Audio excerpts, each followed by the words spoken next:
시편 97편 1절로 12절까지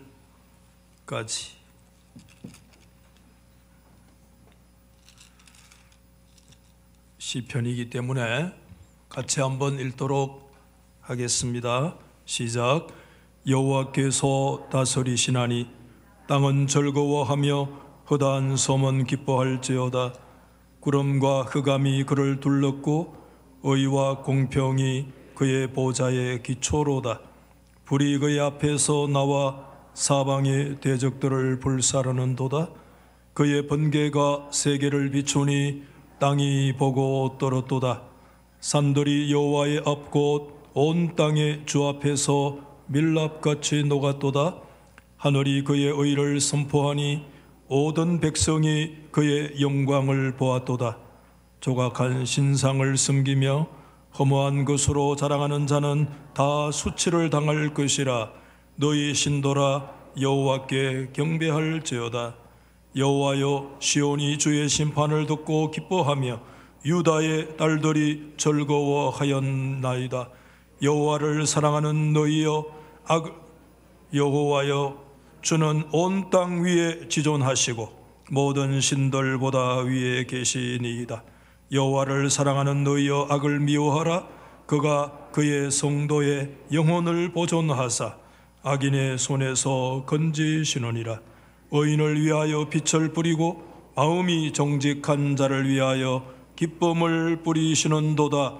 의인이여, 너희는 여호와로 말미암아 기뻐하며 그의 거룩한 이름에 감사할지어다. 아멘. 할렐루야. 좌우에 한번 인사하면 좋겠습니다. 자주 보니까 좋습니다. 너무 고개만 까닥까닥하지 마시고, 어제 토요일 날 또 뵙고, 그쵸? 오늘 또 주일날 또 하나님께 영광을 돌리고, 어쨌든 2021년도 한 해를 인도하신 하나님께 감사와 영광을 올려드리고, 오늘 마지막 주일 예배를 드릴 수 있도록 은혜 주신 하나님께 감사를 올려드립니다. 어제 우리는 성탄 축하의 시간으로 모여서 하나님께 영광을 돌려드렸습니다마는 오늘 시편 97편의 말씀을 설교하면서 묵상할 때 예수님의 탄생에 관계되어졌던 어떤 사건들이 또 한 번 서로 오늘 말씀과 주제로 연결되어져서 재해석되는 그런 생각을 가져보기도 했어요. 무슨 말씀이냐 하면 예수님의 탄생의 사건 속에서 겉으로 드러나는 인간 이야기가 있죠. 그렇죠? 인간의 사건이 기록되어진 겉으로 드러난 사건들이 있지만 그 이면에 드러나지 아니하고 숨겨진 하나님의 이야기가 마치 씨줄과 날줄이 한 가닥이 되어 흘러가는 것처럼 전개되어져 가는 것을 우리가 살펴보게 돼요. 예를 들어서 말씀을 드리면 예수님께서 탄생하실 때 로마의 황제 가이사 아구스도가 천하에 영을 내려서 천하는 다 호적을 하라, 호적령을 내리게 됐잖아요. 아구스도의 뜻은 존엄한 존재다, 그런 뜻이잖아요. 지극히 존엄한 아구스도의 명령을 누가 과히 그 앞에 서서 거역할 수가 있겠습니까?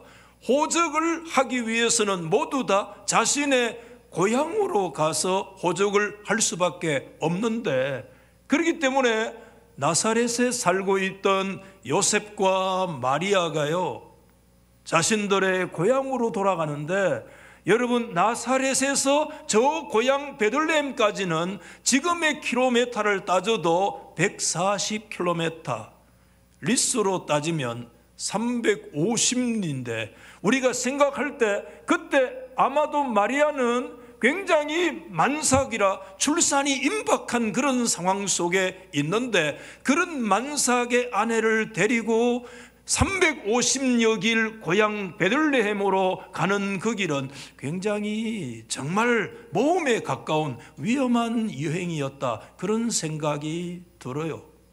얼마나 아구스도의 영이 지엄했으면 만삭의 아내를 데리고 350리의 길 고향을 찾아서 호정령을 위해서 가게 되어졌을까, 그런 생각을 하죠. 인간 이야기죠. 그 인간 이야기 이면에는 우리는 알고 있습니다. 하나님의 숨겨진 스토리가 그 속에 있습니다. 무슨 스토리죠? 하나님의 아들이신 메시아의 탄생은 그들이 살고 있는 나사렛에서 메시아가 태어나야 될 것이 아니라 이미 메시아가 태어나기 700년 전부터 내려왔던 하나님의 위대한 예언의 말씀, 미가서 5장 2절, 우리가 오늘 교동문에서도 말씀했던 베들레헴 에브라다야, 너에게서 이스라엘을 다스릴 자가 태어나게 될 것이다 라고 하는 하나님의 그 말씀, 하나님의 그 약속의 말씀이 성취되어지는 그 숨겨진 하나님의 이야기가 있다는 사실을 우리가 생각할 수밖에 없잖아요.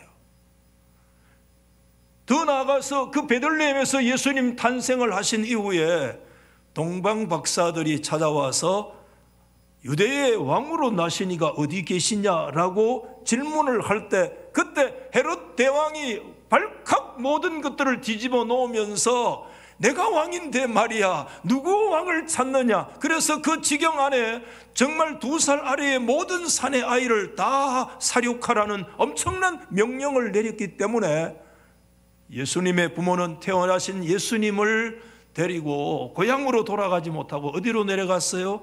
이집트, 애굽으로 피신할 수밖에 없습니다. 겉으로 드러난 사건은 여러분, 헤롯 왕의 박해로 인해서 피신해서 애굽으로 내려갔고 예수님을 살리고 보호하기 위해서 그들은 애굽으로 내려갔지만, 그러나 여러분, 그 속에는 그때 그들이 알지 못하는 숨겨진 하나님의 사건과 스토리가 그 속에 있죠. 그것은 뭘 말씀하고 있는가? 성경 말씀의 위대한 주제인 예수 그리스도야말로 진정한 출애굽의 완성자라고 하는 사실을 우리 가운데 가르쳐 주시기 위해서, 예수님이 이 세상에 태어났을 때 세상 죄를 지고 가는 하나님의 어린 양으로 오셨습니다. 이스라엘 백성들이 이집트에서 출애굽을 할 때 그 어린 양을 잡는 날, 그날 밤에 하나님께서 이스라엘 백성들을 애굽에서 출애굽을 하시고 그곳에서 바로의 손아귀에서 하나님의 자녀들을 구원하시는 그런 역사가 일어났는데, 적어도 여러분, 사복음서 가운데 요한복음은 날짜를 정확하게 맞추는데 예수님이 십자가에 죽으시는 그날은 유대인들의 무슨 날인가 하면 유대인들이 유월절 어린 양을 잡는, 어린 양이 음매하고 죽임을 당하는 그날에 맞추어서 예수님이 세상 죄를 지고 가는 하나님의 어린 양으로 십자가의 죽음을 맞으시고, 모세를 중심으로 해서 이스라엘 백성들 애굽에서 나왔지만 예수 그리스도 그분으로 인해서 진정한 출애굽, 죄와 사망과 영원한 죽음과 저주에서 우리를 이끌어내시는 참된 출애굽의 주인과 완성되시는 분이 누구시냐? 하나님이시라고 하는 하나님의 사건이 그 속에 숨겨져 있다는 사실을 오늘 우리는 고백할 수밖에 없습니다. 오늘 제가 이 시편 97편의 말씀을 읽어놓고 오늘 제가 성탄에 관계되는 그런 말씀을 여러분에게 드리는 이유가 무엇입니까? 어제 성탄절 설교의 말씀을 했는데 오늘 성탄절 설교를 한 번 더 제가 여러분에게 드리기 위해서 말씀을 드리자는 것이 아니잖아요. 그것은 오늘 여러분 우리가 언뜻 그냥 성경 97편의 말씀을 읽고 대충 그런 내용이구나 하고 우리가 그냥 지나가며 읽었던 그런 이 97편의 말씀 안에도요, 제가 말씀드린 그런 동일한 사상과 주제가 흘러가고 있기 때문에 그렇습니다. 여러분, 시편의 대가라고 자주 소개를 드렸던 이제 종신의 명예교수가 되어졌던 분, 시편으로 위대한 저술들을 많이 남기신 분이잖아요. 그 김정우 교수가 시편 주석에서 이 97편을 쭉 설명을 했는데 이렇게 얘기를 하더라고요. 본 97편은 포로 후기의 시편이다. 무슨 뜻이죠?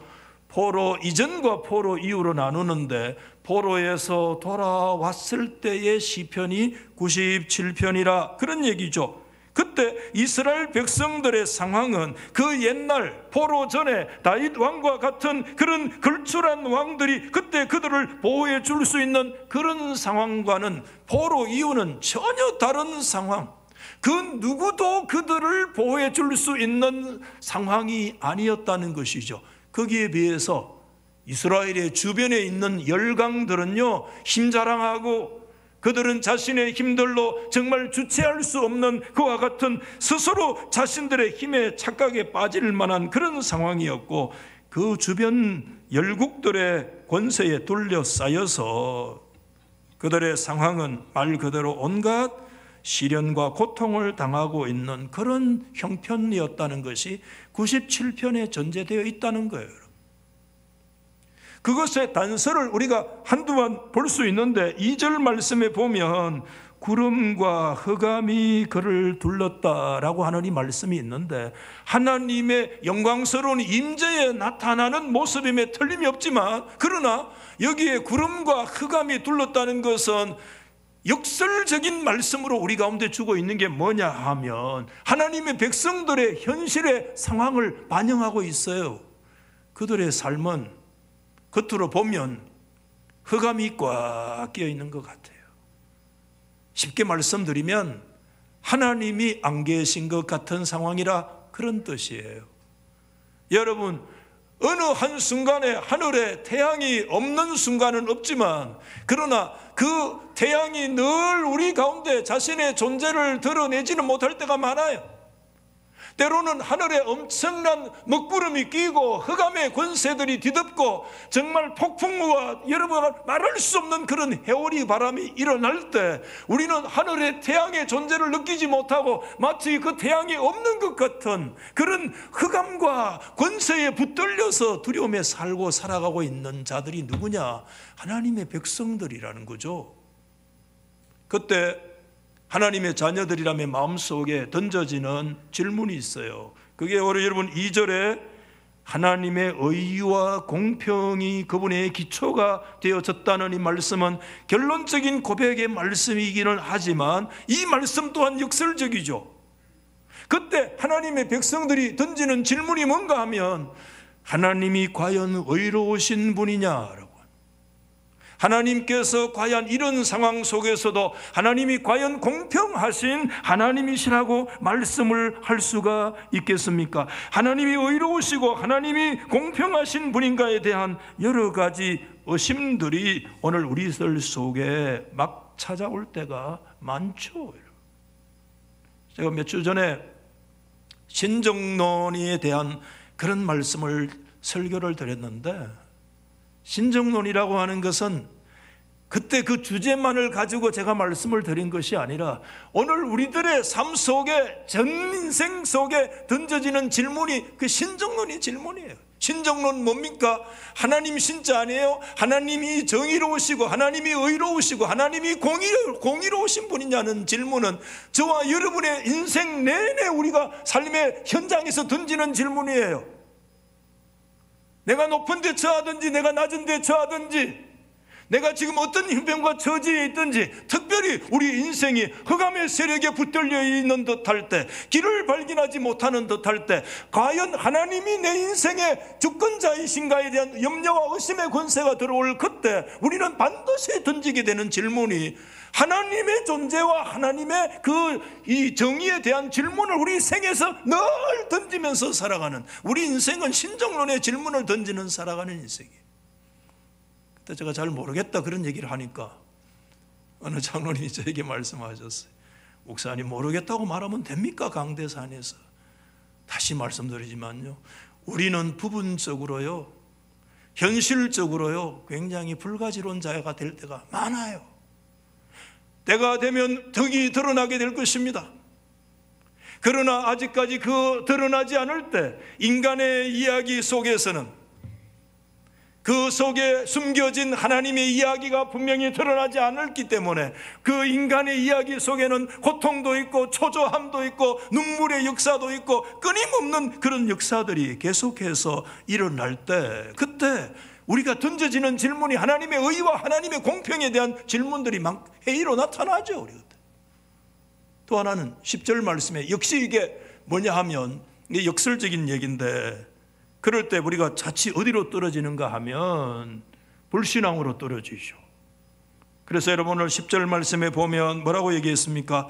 여호와를 사랑하는 너희여. 저를 한번 다 보시면 좋겠습니다. 크게 한번 받아십시다. 악을 미워하라. 이런 무슨 뜻이에요? 이게 역설적인 말씀입니다.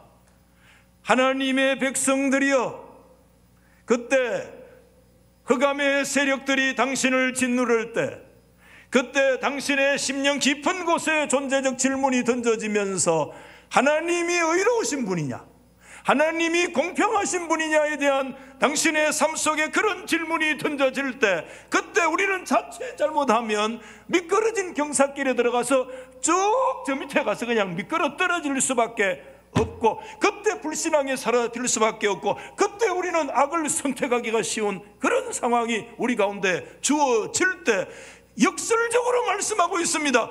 여호와 하나님을 섬기는 하나님의 백성들이여, 악을 미워하라. 하나님을 붙들으라는 얘기죠. 여러분, 오늘 이런 상황 속에서요, 오늘 시편, 오늘 이 97편의 시인과 그 시편 공동체는요, 마지막 결론이 12절이잖아요. 그런 상황과 결론을 우리가 한번 대비해 볼 필요가 있어요. 자, 12절 시작. 의인이여, 너희는 여호와로 말미암아 뭐죠? 기뻐하며 그의 거룩한 이름에 뭐죠? 감사할지어다. 여러분, 앞에 있는 말씀과 사실은 정달라요. 하나님 앞에서 흑암의 세력이 우리를 짓누르고 하나님의 의와 공평의 역사가 땅에 떨어진 것 같고, 그때 우리가 자칫 잘못하면 나도 모르는 사이 우리 약하기 때문에 불신앙의 길로 떨어지고 우리가 악의 길로, 하나님 앞에 하나님 없는 그런 길로 우리가 들어가기가 쉬운 그런 상황 속에 있는데, 그 상황 속에 어떻게 오늘 이와 같은 12절에 기뻐하며 감사할 수 있는 그런 믿음의 고백들이 일어날 수 있을까? 우리 당연히 질문하게 되죠. 어떻게 말이지? 어떻게 그때 하나님을 향해서 예배하고, 하나님을 그때 하나님을 향해서 찬송 그치지 않고, 그때 하나님을 향해서 아름다운 신앙의 고백을 드릴 수가 있을 것인가? 여러분, 그 이유가 뭐라고 생각하십니까? 사람이 좀 다르기 때문에 그렇다고 생각하세요? 사람 똑같습니다, 여러분. 그때나 지금이나 인간의 본질은 똑같습니다, 여러분. 특별한 어떤 존재이기 때문에 아닙니다. 오늘 197편의 말씀을 이렇게 묵상을 하면서 정말 그렇게 놀라운 그런 두려움의 역사들이 끊임없이 짓누를 때 어떻게 여호와로 기뻐하며 감사할 수 있는 그런 고백과 그런 찬양과 그때 그런 상황 속에서도 그가 하나님 앞에 예배할 수 있었을까? 그 이유가 뭘까? 이 97편을 여러분 이를 잡듯이 그냥 샅샅이 슬겨워 연구하는 사람이니까 그렇게 할 수밖에 없잖아요. 1절부터 12절까지 그 이유가 무엇일까? 하나하나 한번 분석을 해봐도요, 사실상 다 걸려 들어오는 단어는 한 단어밖에 없더라고요. 그 단어 여러분 궁금하십니까? 궁금하십니까? 안 궁금합니까? 당신 혼자 궁금해라.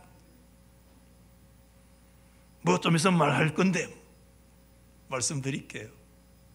한번 받아하십시다. 여호와께서 다스리신다. 그게 뭐냐? 히브리 말로 우리 한번 받아하십시다. 여호와 말라크. 야, 발음이 좋으시네요. 그 이러면요, 내가 말씀드리잖아요, 이 히브리 발음하기가 어렵대요. 왜 어려우냐 하면 여기만 움직이면 안 되고 이 가슴뼈가 막 움직이는 게 히브리어 단어인데, 그게 우리가 이 가슴을 울리는 게 안 쉽잖아요. 한번 더 하십시다. 여호와 말라크. 뭐라고요? 말라크. 이게 뭐냐면 멜렉이라는 게 왕이라 이런 뜻이에요. 여러분, 우리 하나님은 하나님은 왕이신 줄 믿습니다. 하나님께서는 왕이시기 때문에 여호와는 그 멜렉에서 변형된 단어가 말라크, 왕이기 때문에 하나님이 뭐 하시느냐? 하나님은 통치하세요. 하나님은 다스리세요. 여호와는 멜렉이기 때문에 야훼는 말라크 하세요. 그분이 우리를 다스리시고 통치하시는 하나님이신 줄 믿습니다. 97편 1절에서 12절 말씀까지 이잡듯이 뒤져도 어떻게 그런 고통과 시련과 불신앙의 시험에 들을 수밖에 없는 그 상황을 극복하고 여호와로 인하여 기뻐하고 여호와로 인해서 감사할 수 있는 이 위대한 신앙의 승리와 고백의 자리에 들어갈 수 있었던 이유가 무엇일까? 아무리 따져봐도 한 단어밖에 없는데 그게 뭐냐면 야훼 말라크. 하나님은 왕이 되셔서 하나님은 지금도 그때와 동일하게 다스리시고 통치하시는 하나님이신 줄 믿습니다. 할렐루야. 여러분, 우리가 오늘 시편 성경을 봅니다마는 시편은 너무 심오하고 너무 위대해요. 시시한 영성 가지고는 시편 성경을 도대체 들어가다 보면 그 시편 영성 앞에 그냥 나가서 픽 떨어져 버려봐요. 그 정도로 깊은 영성을 갖고 있는 성경이에요.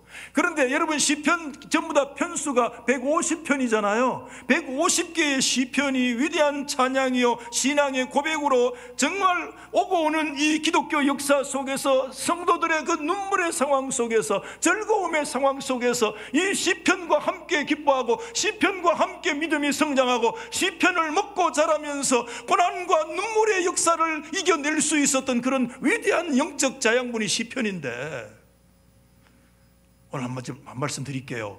시편 성경 150회의 시편에서요 가장 자주 고백되고 있는 두 단어가 있어요.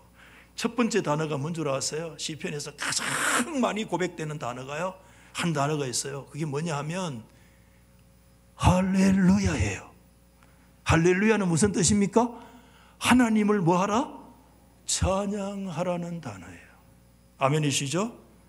그리고 여러분, 시편에 거기에 버금가는 시편에서 또 한 가지 가장 많이 사용되고 고백되는 단어가 있어요. 그 단어가 뭔 줄 아십니까?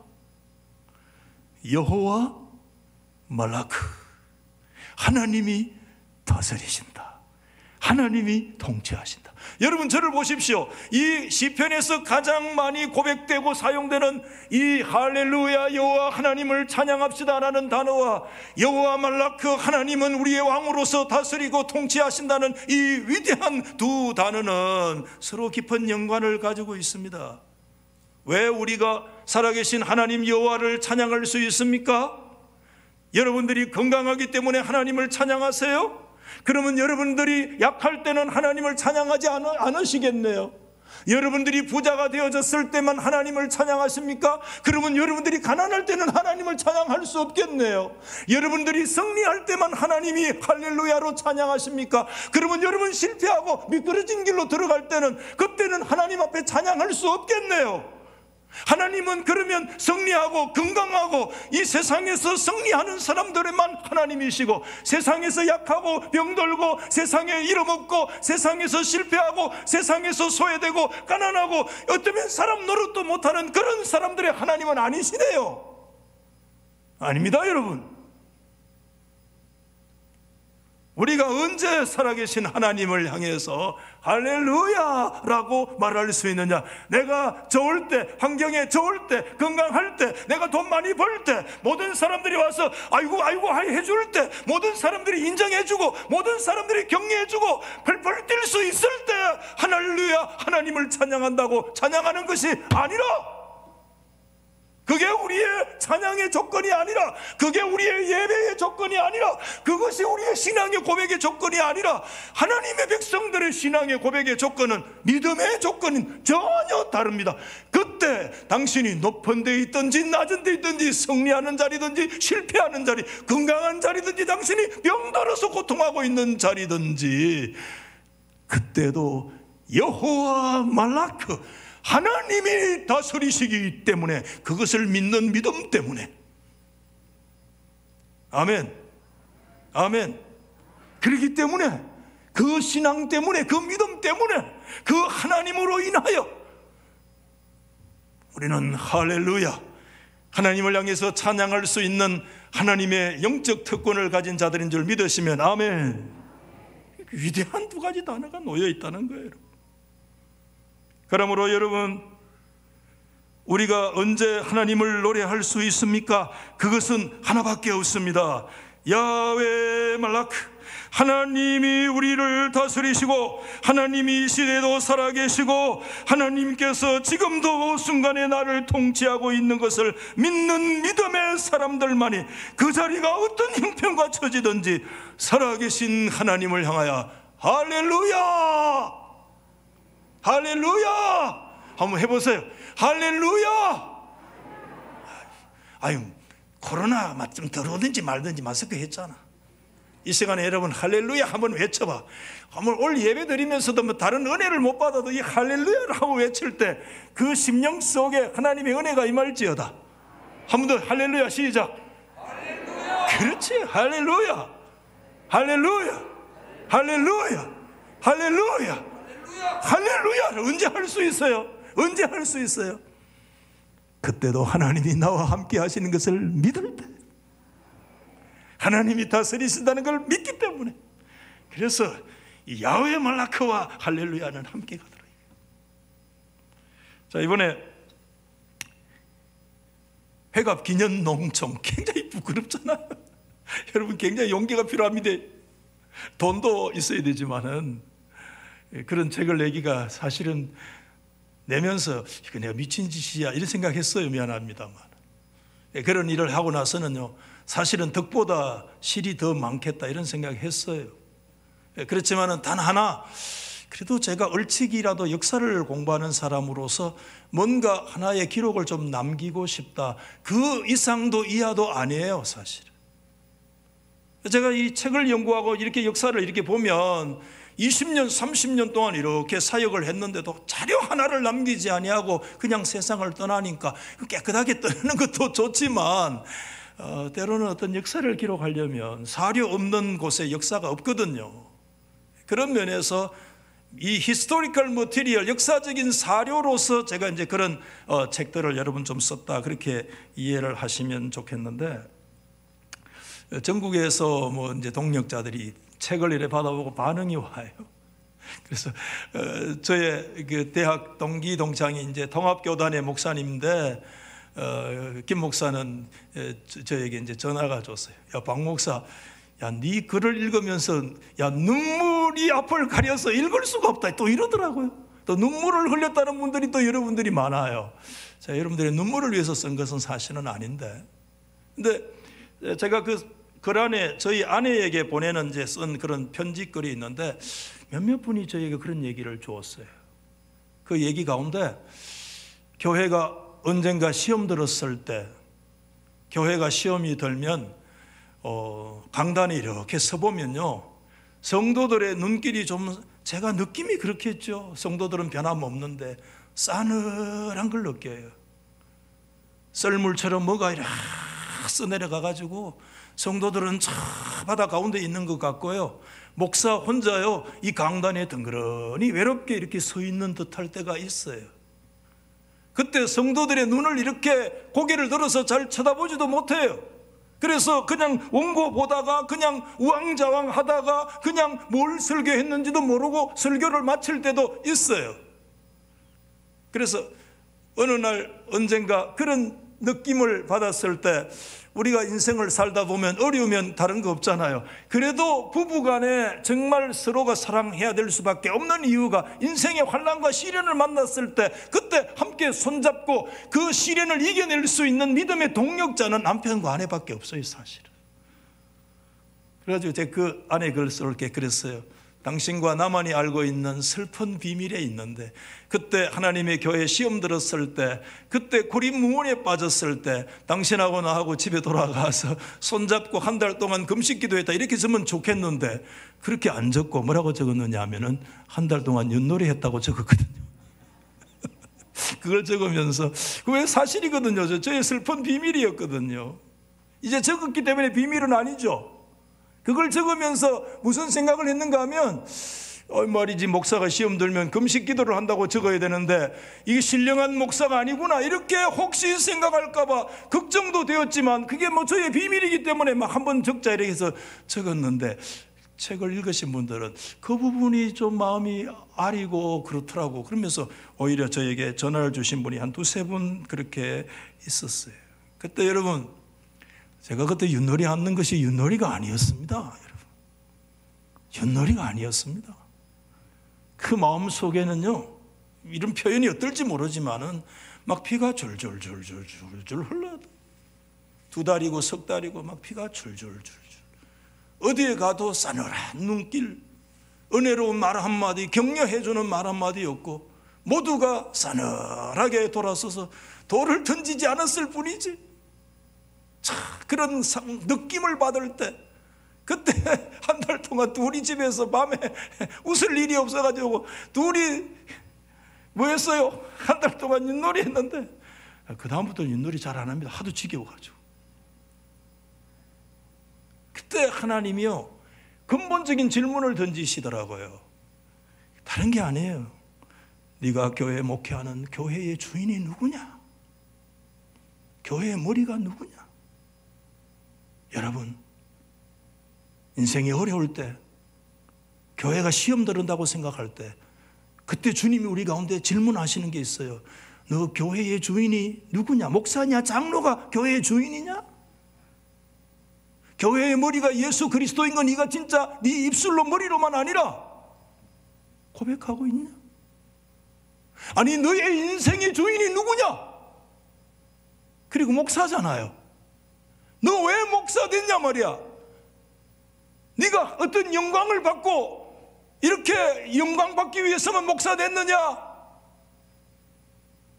야, 한국교회의 140~150년 역사 속에 영광스럽게 영광만 받고 그렇게 꽃가마만 타고 그렇게 목회하고 인생을 마친 사람이 목사가 몇 명이나 되더냐? 목사에 가는 길은 그런 길이 아니야. 목사에 가는 길은 세례 요한과 같아. 결국 목이 잘리고 실오라기 하나의 영광도 자신이 취할 수 없고, 다 예수 그리스도에게 반납하고, 다 그리스도의 영광을, 그리스도의 길을 마련하고, 그분의 역사를 모든 사람들이 쳐다보면 되고, 나는 새하여지고 목이 찔러 사라지고 없고 오로지 드러나야 될 한 분 있다면 하나님의 아들 예수 그리스도, 그분만 드러나면 돼.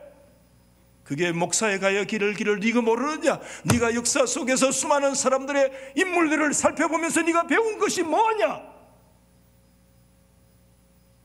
하나님께서 그런 질문을 하시더라고요. 오늘 제가 왜 이 말씀을 여러분에게 드리는가 하면, 여러분, 제가 처음에 드렸던 그 이야기를 우리가 다시 돌아간다면, 여러분, 오늘 이 역사 속에는 인간이 드러나는 인간의 스토리가 전개되어집니다. 여러분, 그 인간의 스토리 가운데 여러분, 예수님의 성탄을 중심으로 살펴보면 예수님의 육신의 아버지 요셉은요, 아마 화딱지 나가지고 죽을 뻔했을지도 몰라요. 왜?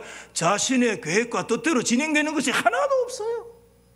아구스도의 영에 따라서 움직이는 것이고, 또 저 베들레헴까지 갔는데 그곳에서 또 여러분, 헤롯 왕의 그런 악행 때문에 저 이집트로 피신을 갈 수밖에 없는 그 상황 아닙니까, 여러분? 겉으로 드러나는 것은 인간의 역사, 인간 스토리 진행되었을 때, 그때 여러분 하나님의 역사는 아직까지 드러나지 않았어요. 하나님의 역사는 아직까지 숨겨져 있어요. 그럴 때 여러분 우리 인생은요, 그때 고통의 역사가 와요.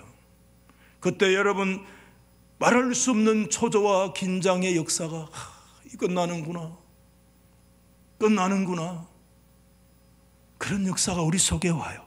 그러나 여러분 때가 되면 하나님의 역사는 반드시 드러나게 될 줄 믿습니다. 그때 우리는 말할 수 없는 기쁨과 말할 수 없는 하나님의 평강의 역사를 우리가 누리게 될 것이라고 저는 믿어요. 제가 여러분 정말 귀하게 여기는 고백이 창세기의 결론입니다. 창세기는 여러분 1장에서 50장까지고, 특별히 12장 이후에 보면 아브라함의 역사로부터 요셉이라고 하는 4대 족장 중심으로 진행이 되잖아요. 아브라함의 이야기, 이삭 이야기, 파란만장한 야곱의 이야기, 여러분 정말 말로 다 표현하기 어려운 요셉의 스토리로 그렇게 쭉 흘러갑니다. 겉으로 보면 그건 다 사람 이야기예요. 인간 이야기예요. 그러나 여러분 그 이면에 드러나지 아니했던 누의 이야기가 함께 흘러가고 있는가 하면 하나님의 스토리, 하나님의 이야기. 할렐루야, 할렐루야. 저와 여러분들이 지금 삶 속에 드러나는 인간 스토리, 지금 질병의 스토리를 쓰고 있을지 몰라요. 지금 눈물의 스토리를 여러분이 쓰고 있을지 몰라요. 그러나 여러분 이 스토리 아직까지 하나님의 뜻이 다 드러나지 않았기 때문에 여전히 우리는 고통과 눈물과 초조와 긴장 상황 속에 있을지 몰라요. 그러나 하나님의 스토리가 드러납니다. 누구의 고백을 통해서 창세기의 결론을 맺습니까? 4대 족장 요셉의 역사를 통해서. 그래서 여러분 제가 귀하게 여기는 창세기 50장 20절 말씀을 여러분 보십시오. 이렇게 얘기했어요. 당신들은 나를 헤아려 하였으나, 그 다음에 누가요?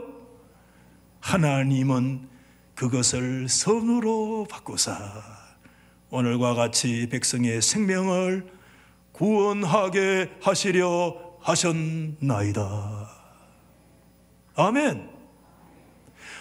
겉으로 전개되는 모든 역사는 여러분 형님들의 시기를 받고 형님들이 그를 죽이려고 하다가 계획을 바꾸어서 감옥에 여러분 그 깊은 구덩이에 쳐놓고 나중에 팔고 저 보디발의 집까지 끌려가서 그곳에서 불명예를 뒤집어쓰고 감옥까지 들어가서 여러분 말로 표현하기 어려운 고통과 눈물의 역사가 그 가운데 전개되어졌어요.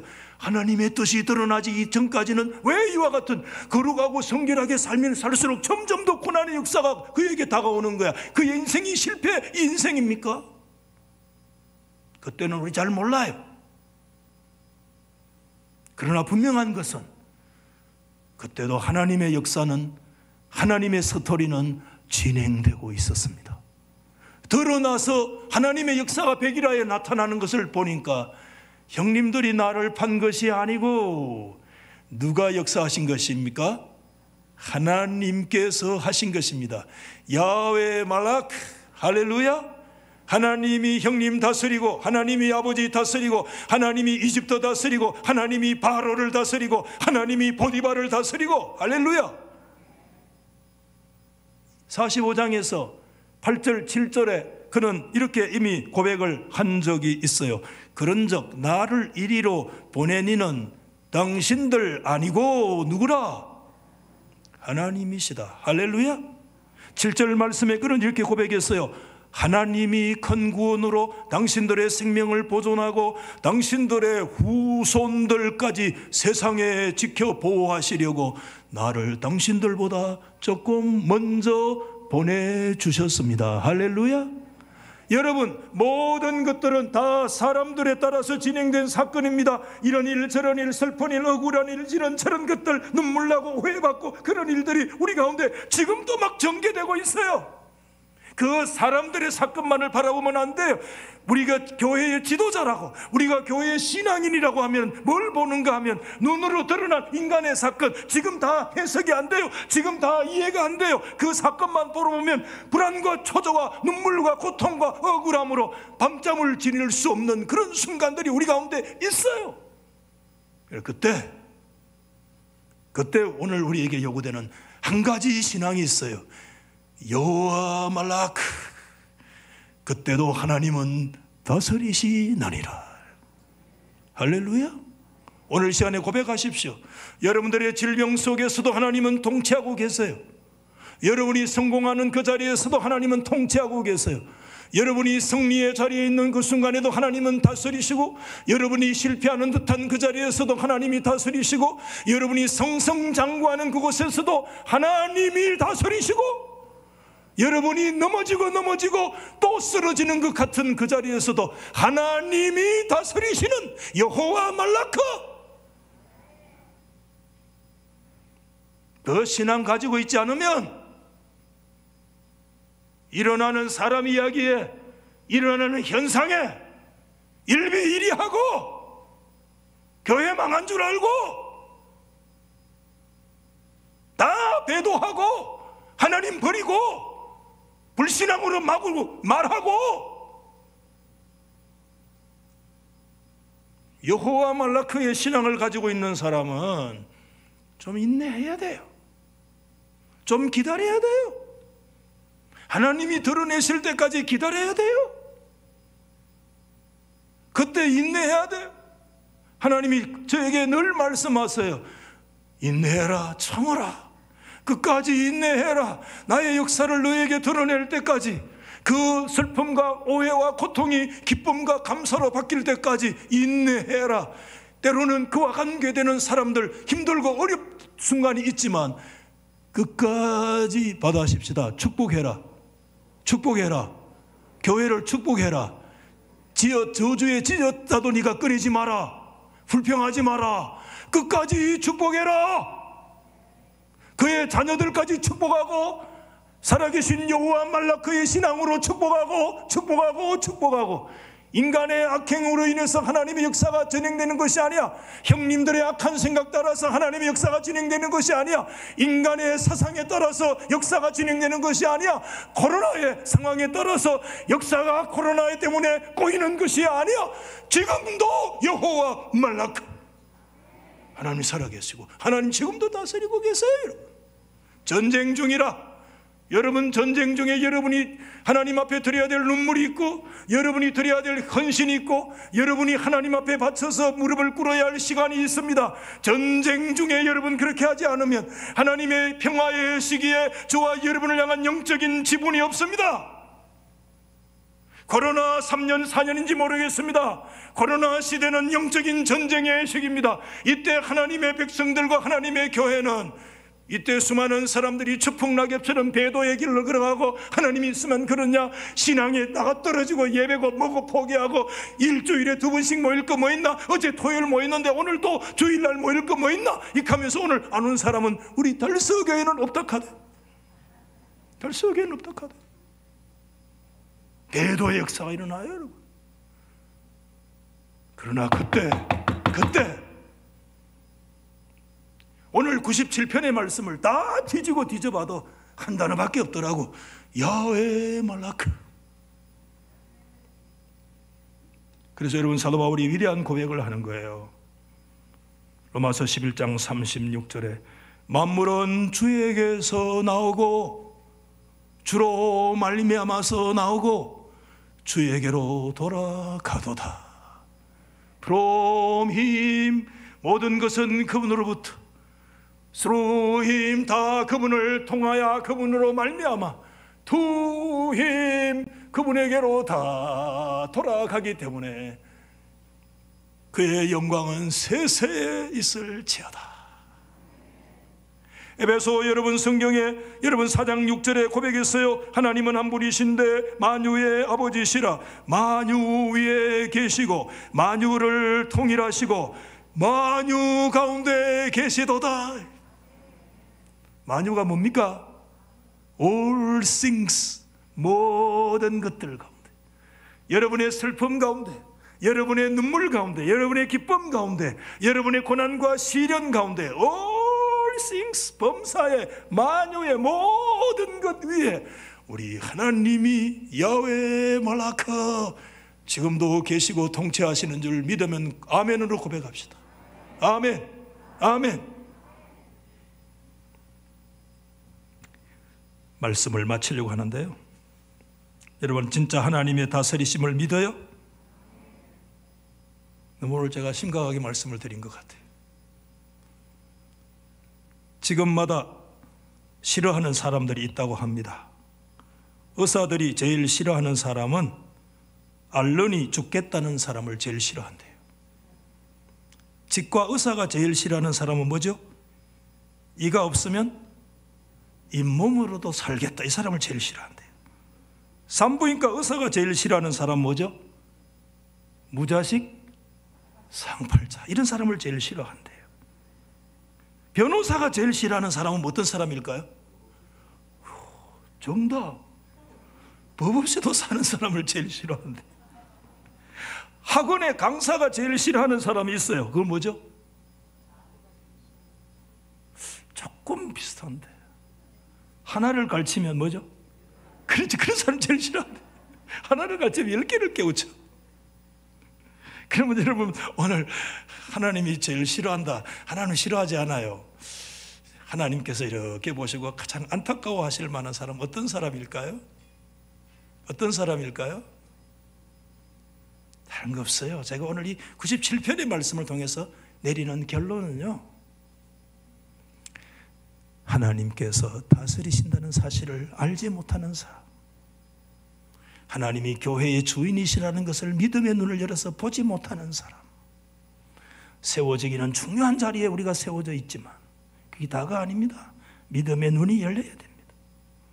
교회의 주인이 그리스도라는 것을 딱 볼 수 있는 사람, 야훼 말라크, 하나님이 우리 인생의 주인이시구나, 하나님 이 사실을 믿음으로 딱 보고 지금 현재 일어나는 나의 인간 스토리와 현장은 초조와 눈물과 고통과 시련으로 내 해석이 다 되어지지 않지만 때가 되어 하나님의 스토리가 온전히 드러날 때, 그때 우리는 기뻐하며 말할 수 없는 샬롬과 하나님의 축복의 역사로 하나님이 우리를 세워주실 줄 믿습니다. 오늘 여러분 마지막 결론 11절 말씀 보세요. 의인을 위하여 빛을 뿌리고 마음이 정직한 자를 위하여 기쁨을 뿌리시는 도다. 뿌린다는 이 단어를 두 번이나 얘기했어요. 이것은 히브리 말로 자레아인데 밭에 씨를 뿌린다는 말씀과 똑같은 단어예요. 여러분 지금 이 순간에도 살아계신 하나님은 뭐 하시는 줄 아세요? 저와 여러분의 삶의 인생의 골목, 인생의 골 위에, 인생의 일항들 위에 하나님께서는 기쁨을 뿌리시고 또 하나님께서 기쁨을 뿌리시는 하나님이신 줄 믿습니다. 때가 되면 하나님의 뿌린 하나님의 역사는 반드시 열매를 맺게 되리라. 이 믿음을 가지고 있기 때문에 오늘 마지막 12절 결론 읽고 마칩니다. 시작. 의인이여 너희는 여호와로 말미암아 기뻐하며 그의 거룩한 이름에 감사할지어다. 아멘. 이 신앙으로 한 해를 마무리하시고 새로운 한 해도 이 신앙으로 승리하는 역사 있기를 예수 이름으로 축원합니다.